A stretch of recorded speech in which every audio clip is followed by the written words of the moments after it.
रविवारी सायंकाळी कुर्डुवाडी बस स्थानकावर एका महिलेच्या मौल्यवान साहित्य आणि मोबाईल फोन असलेले बॅग बस कंडक्टर याने परत करून प्रामाणिकपणा अजून जिवंत आहे हे दाखवून दिलं।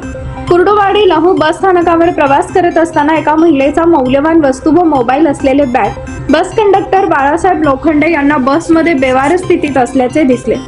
त्यानंतर त्यांनी इतर प्रवाशांकडे चौकशी केली असता कोणीच याबाबत हक्क न सांगितल्याने ते कुर्डुवाडीच्या बस डेपोत जमा केले असताना सोमवारी सकाळी हरवलेल्या महिलेने आपली वस्तू रविवारी लहू कुर्डुवाडी या बसमध्ये बॅगेत हरवली आहे। त्यात मौल्यवान वस्तू व मोबाईल आदी वस्तू असल्याचा पुरावा दिल्यानंतर बस कंडक्टर बाबासाहेब लोखंडे यांनी सुपूर्द केलेले वस्तू संबंधितांना पोहोच करण्यात आले।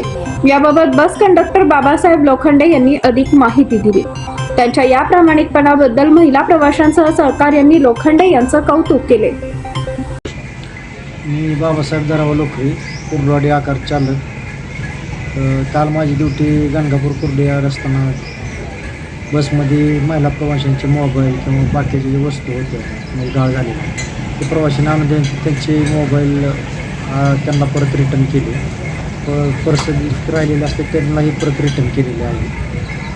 अशा वस्तू आम्ही सापडल्यानंतर प्रवाशाचा विश्वास हा आमच्यावर मोठा असतो आणि आम्ही ते विश्वास कधीही गमावत नाही। वस्तू ज्यांच्या म्हणजे गाळ झालेल्या आहे आमच्याकडे आल्यानंतर आम्ही त्यांना पोचवतो। आज काल आलेला प्रवासी आज संपर्क करून त्यांचा संपर्क झाल्यानंतर त्यांना ते सामान परत देण्यात आले। काय त्यांनी आभार व्यक्त केलेत व तुमचा प्रामाणिकपणा बघून म्हणजे त्यांना कौतुक केले त्यांनी।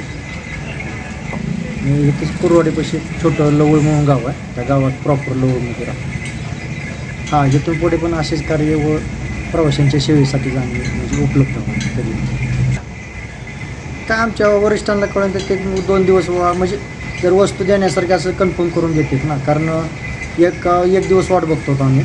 जर आमच्याकडे कन्फर्म झाले तर आम्ही त्यांच्या परत करतो आणि जर समजा प्रवाशासंघ जर कन्फर्म नाही झाले तर आमच्या वरिष्ठांकडे ऑफिसमध्ये त्याची एंट्री करून ऑफिसमध्ये जमा करतो।